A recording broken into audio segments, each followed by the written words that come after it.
At my easel at Cable Easel. Patricia Windrow speaking, bringing you a program of painting and drawing from life. That's the whole point, from life. And I've brought in a still life subject matter, sort of floral. It's dried flowers that will last a wonderfully long time while somebody is trying to paint them. Not like roses that fade, and not like fruit and vegetables that can rot, but these things will last for months. And that's one of the points of getting things that are going to cooperate with the need for time. It's the time of year that you can find these things, and when you do, bring them in, find a nice jar that you might have picked up at some yard sale for 50 cents, and put them up and start to work. I'm working on a blank piece of prepared masonite, which has got 1 coat of glue water and 2 coats of primer, which has been tinted for the benefit of the television thing, and it is totally blank, and I'm going to attempt to transform that from a blank surface into a still life of Chinese lanterns, which is the title of our program. As I said before, my whole business is to make people work from life. Intimidating as it may be, but nevertheless very vital in the business of pursuing fine arts painting. So I'm going to start here, and I start at the top. I started sketching the little vase in before we all met, but I'm going to start at the top for placement of these objects. The general line of running this pattern is what has to be paid attention to. So I'm going to pay attention to the fact that these lanterns are growing on a little stalk that seems to have a very erratic little motion of growth, and it's because that's their characteristic. One of the things that makes them really intriguing. There are about 19 of these little lanterns sticking out from this arrangement here. It's rather oriental looking in the way of a flower arrangement, and it needs to be attended to for accuracy, because these things are really very characteristic, and they're what make the composition interesting because of their strangeness, I suppose. These things have been used in compositions by all the great painters of still life and flowers and so on, and I have used them extensively myself. And repeating the lesson can never hurt, because through repetition comes understanding. And as you know, I insist that people understand what I'm talking about, and if they don't, then they ought to write to me, here of care of Cable Vision, 1600 Motor Parkway, and tell me what it is that I'm doing that they don't get, or what it is that I'm doing that can help them.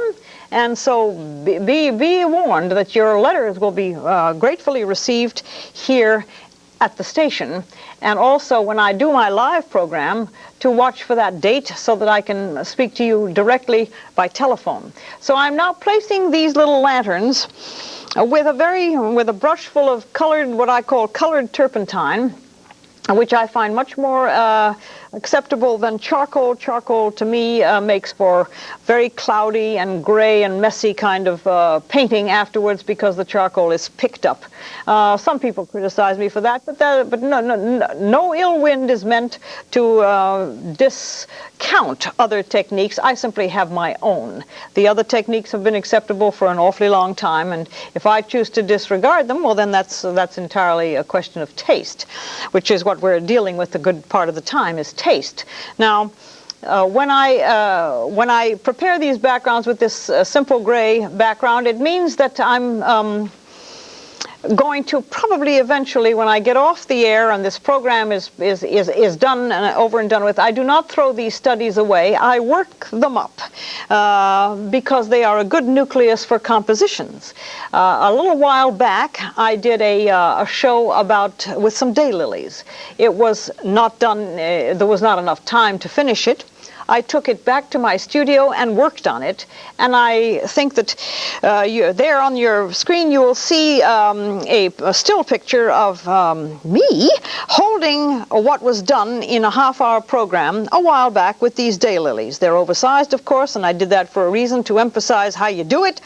And I took them home and reworked, didn't really touch the flowers very much, enhanced a little bit of the coloring, but reworked them and introduced a Japanese print background as a final way to handle the background, which means that if I don't talk about backgrounds here very often, it doesn't mean that I'm not paying attention to them. They take a great deal of time.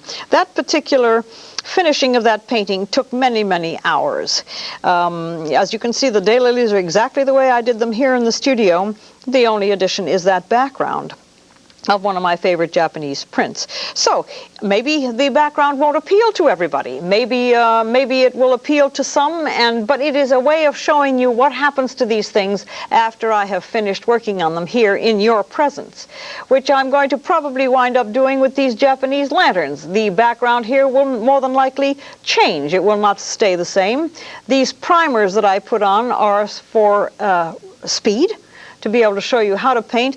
And background painting is something that requires tremendous amounts of time, and hence I can't do it on the show. But that's another thing that you could write to me about. How do I handle background paintings or putting backgrounds in paintings in studies that I have done and that are now not interesting without backgrounds, and how do I handle that? So all of these things are part and parcel of what I'm trying to do here on this program, to give you some idea of how to go about this. Well, I have here these wonderful looking Chinese lanterns. And it's what I call a limited palette. They are being transmitted to you against a pale gray background. I have a pale gray background which I have prepared ahead of time, and I'm now going to proceed to paint what I have drawn. Once again, I want to emphasize that people who do not know how to draw must take into consideration that drawing is one of the main factors of painting. To think that one can sit down and simply apply paint to a surface without having drawn something first means that you have eliminated all the possibilities of realism, because accuracy has a great deal to do with realistic painting. This little one that I'm doing now appears to have a lovely pale yellow quality, where the rest of them are orange. The pale yellow, of course, has a shadow of its own, and the light from above is casting a shadow on this little lantern, and these are done one by one. If the presence of 19 of these little things on a stalk are distressing, then it's like that television program. One day at a time, this could be applied to one lantern at a time. And that's the way I approach all flower painting of mine, one at a time. To get the overall picture is just too frightening, and you don't get the details that you're after. This is a much harsher shadow on the side, so I'm going to put it in. So even though this is a little pale lantern, it's got a very strong and harsh shadow on it, which makes for the interest to these things. The one behind it is casting a dark shadow, which gives me a three-dimensional feeling to it. And I'm putting the shadow in beforehand, even though there are theories. You put the shadows in later. You don't, in my opinion, there is no set pattern of how you handle these things. I go from one to the other without what you might call a formal academic approach to it. If I have the color on my brush that I want to use for a shadow, I'm going to do it at that moment and not wait until later. There are a lot of schools of thought about painting pale colors first and then putting the shadows in later. In my opinion, it doesn't work for me. And it's been many, many years of noodling around because I'm self-taught, and the techniques that I have developed have come out of my own investigation and theories.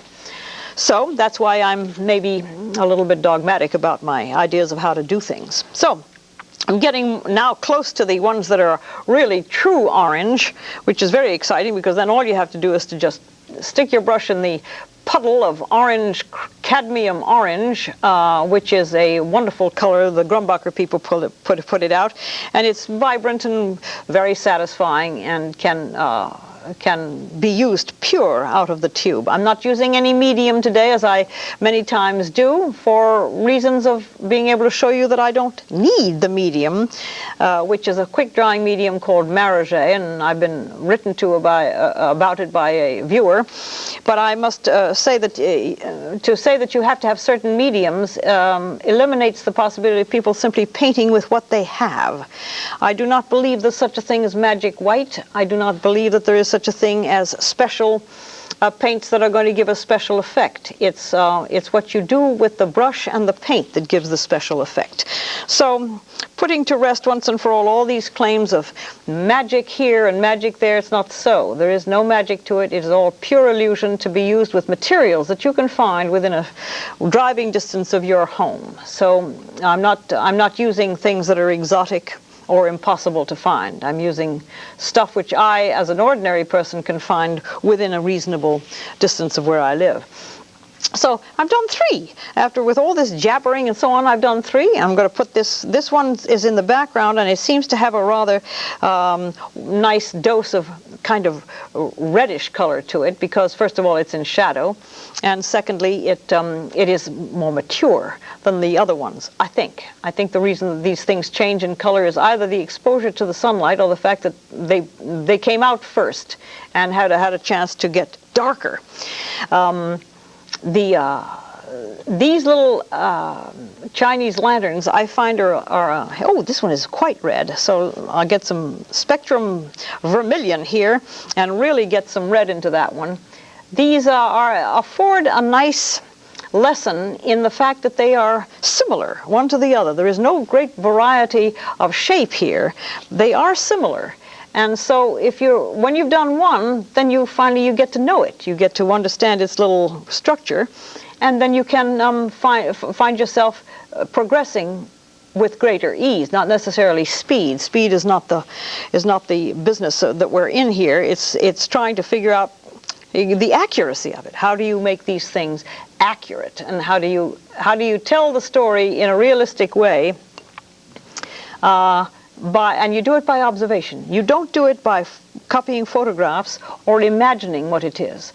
A lot of programs I see are instructions that paint what you think you remember. Well, the mind is not constructed in such a way that you could remember the details of all of the items that are on this planet. That's why working from life is, first of all, in my opinion, easier, and secondly, much more interesting, because you learn something about these forms that are kind of secrets within themselves. What makes this thing look like it looks? And as you paint them and observe them very closely, and don't romanticize them, just look at them for what they are, and devise what they are. It's almost like being a doctor. You learn and by looking very closely at your subject matter, and then you can either dissect it or paint it, whichever comes first. But here's the way you would approach these lanterns one at a time. It's an interesting thing to do if you're interested in painting. Well, of course, I am not appealing to people who are only interested, and I welcome the people who are only interested in watching this as a program of entertainment. It should certainly be entertaining as well as instructive.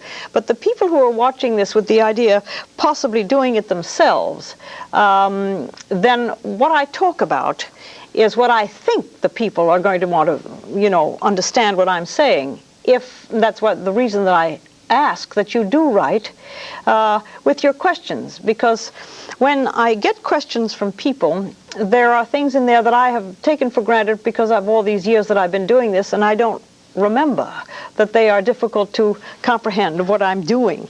So if you help me along with your questions, I'll be able to be much more clear with what I'm talking about when I do these studies. The Japanese lantern is called that in some areas. Some people call them love apples. Some florists, in fact, call them Japanese lanterns. And then, of course, there is a botanical name for them, which I do not know. Anybody who is interested in telling me, I will be more than glad to find out. They are prolific in all of the Northeast, and they become sometimes chewed up by bugs. And what happens then is rather remarkable. They become very lacy, and you can see the little seed inside, the little, well, it's like a fruit inside, because the lace, the outer structure has been eaten away by the bugs, and the lace gives it a look as if there is, in fact, a little lantern inside a lamp. So maybe that is the origin of the name of this plant. As you can see, they are not just plain orange. To paint them and make them look as though they are actually there, the color variations are all within the same realm of tone, namely the oranges and the siennas and the roses and pinks. But they do have many varieties because they cast shadows. They're complicated little things. This one's got a highlight on the top, which is now too harsh, and I'm going to soften that. And so when I soften it, it's because the oil is wet and I can manipulate it. That's one of the reasons that I find working in oil is interesting, many times far more interesting than working in watercolor, which to me is exceedingly difficult, and which has some erroneous idea that it is easier to work in watercolor. Of course, in my opinion, it isn't. What's this little? Oh, this little fellow has got half shadow and half lit, and he's kind of in perspective. All of these things have to do with drawing and observation. A lot of the programs that are on instructing painting do not involve enough, in my opinion, the business of observation and looking and studying what you're looking at. It is relying a tremendous amount on printed material and also on imagination. And that's all right if you're not interested in being a realist painter.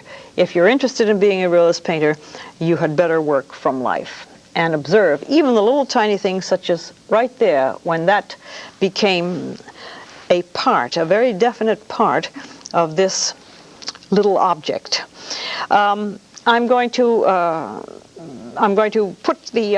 change my brush now, because dwelling on something for a great long period of time just may not be of sustained interest for long enough. So I'm going to, and the program is so short, that I'm going to do the stems now. And the stems I do with a different brush. This is my brush that I drew with to begin with. And stems, even though they're very simple and very plain, have their own shadow and their own structure. And I'm going to show you how I begin it with a very light stroke. This is assuming that the background is going to remain exactly as it is. A light stroke. This is now in total darkness. This part is in total darkness because it's casting a shadow. There's a shadow being cast from the one above it. But this one becomes lighter. And these are the observations that I do not believe anybody can memorize effectively to be able to work without material. There's a little thing here that seems to grow at every intersection. It's some sort of a little branch of some sort, and this begins to come down in its strange pattern. Well, it's not very strange. It's just not a perfectly straight stem, as you will find maybe in roses or in lilies or in iris. And this one transects this little one that I have painted, and so with a brush full of color, you simply pull it right across the lantern, and that will tell you immediately, of course, that this is behind it. However, in doing that, a shadow was cast on the little lantern. Nice tight shot of this will show you how you can get a very telling shadow on something as small and plain and apparently unimportant as the painting of this little lantern with the stem, dissecting it, but casting a very subtle but very important little shadow. And this applies in most painting, that things that appear to be less than important are extremely important in the business of illusion, that this stem is casting that shadow on that lantern at that particular point. That's the only point I want to make. The only thing I'm going to do is we got a nice tight shot there. I'm going to make this, I'm going to give this highlight that it deserves, because that's what it has. And that highlight is going to make you know that somewhere along the line this is a very brittle and smooth surface to this little stem. Even though it's nothing but a stem, it's got three colors on it already: a dark, a middle, and a highlight. So let me continue with these stems and come on down so that I can continue and then get on to an important phase of this thing, which is the brass vase. The container of a still life many times has not got enough attention paid to it, and I think that the containers object to this. I think they want to have some attention paid to them. And so when you pick a container for a still life, pay as much attention to the container as you do to the flowers. There is something wonderful that happens. Oh, I misdrew this, so I've got to correct that as I go up. Something wonderful happens when you have a beautiful container, and everybody has beautiful containers, but they may not know it. Something as peculiar as maybe a cream pitcher with a flower stuck in it is far more interesting than what you might call an acceptable vase. I have used teapots, and I've also used other things. I've used seashells with water in them in order to display flowers. So pay attention to the container. This little one that I have, I found in a thrift shop in Port Jefferson, and I think it was the magnificent sum of $1 or something. But it has proved to be a wonderful lesson for me how do you do brass? How in the world do you paint brass? And the only way I can figure out how to paint brass is by having a piece of brass in my possession that I can set up in front of me and find out how the heck you do that. Here is another one of these branches intersecting a lantern that is behind it, and also at the same time doing the same thing as we did before. And as I said earlier, repetition is what makes a remembrance. And if you can remember what I said about the shadow, here it is once again, which to me is what makes the painting the interesting thing to do, is to run into these problems and solve them. And there you have it. The whole point being that observation is what my kind of painting is all about. My observation tells me also now I'd better get back to these. No, I'm going to get, oh, there's that highlight that I must attend to. On this particular one, you're seeing it slightly differently than I am, but you are also seeing highlights such as I am seeing right there. Where's that? I've mislaid my, no, I haven't. There's my brush. I have now, there's the highlight that I have put on, and I believe that it may be even more pronounced there next to the spine. So this little guy's got one. This one's got a highlight. Subtle, but it's nevertheless there. All right, let me get to the brass pot for a moment and see if I can solve the problem of brass. It is what color? I don't know. What color is it? Well, it tends to be in the ochre tones, and it also has a very tricky way of being, well, dull in one place and shiny in another. And so I'm going to work my way down towards the dark thing. I'm going to put the dark in first, and then work in the brilliant highlights later, which I, of course, I think is much more intriguing. Now, this is a kind of a nothing color. It's got sienna and white and some green and a little bit of black, and it has a touch of mauve. So if you can tell me the color, I'd be glad to know it. It is a strange and phenomenon about brass. It appears to be shiny, but in many times it's quite matte, and it picks up colors around it. That's why it is virtually impossible to tell what color brass is, because it becomes the color of the objects around it. I hope that's clear. I think it should be. It's exactly what happens to gold when it's on skin. It is different colors on different people. So brass is a problem and can be solved only by clear observation. That pot that I have has got a wonderful bruise in it. Somebody dropped it somewhere along the line. That's probably why it only cost $1. But the bruise is what interested me too. Can I paint that bruise and make it believable? So the darkness is what I've put in here, and then there's a sort of a strange kind of a shoulder of dark here. So now with a clean brush, and as you remember, I'm always talking about cleaning my brush. I'm going to clean it right here in front of you and show you that without cleaning the brush, you're not going to be able to get a pale color. Okay, so the pale color of this vase is more than likely some of my favorite color called Naples yellow. And I'm going to try to blend it in here.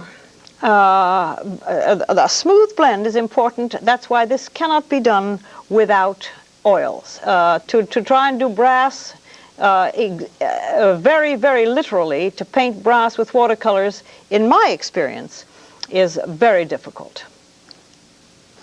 Well, I've gotten a signal, and you don't have to know about that, but I have to know about that the time is going to run out, so I'm going to concentrate on this. And as promised, I will return with this finished or unfinished, either finish it in front of your eyes, or I will take it back and work on the background and finish it myself and bring it in at a later time, all as part of the learning experience for you people who may be involving yourself with painting and running into strange kind of unforeseen snags, such as I didn't finish it in time. Not finishing it in time has no problem with these because, as I say, they barely change. But it is a problem when you have flowers that change or fruits and things that rot. So once again, I'm talking about my experience and what I can do to contribute to your information and knowledge. All right, here we go. I've wiped the brush clean, and I'm going to blend this as smoothly as I possibly can into the light colors. As you can see, it can't be done with shortcuts. It has to be done with deliberate small strokes, carefully controlled. And then, of course, the highlights are going to come in and probably make this as shiny as I'd like it to be. To paint a brass pot in a space of 3 minutes is virtually a fool's errand, but nevertheless I seem to be doing that all the time. And here I'm going to put the highlight in, which is going to be a very pale yellow, which mixed with white. And let me see if I can get that to shine as I'd like it to.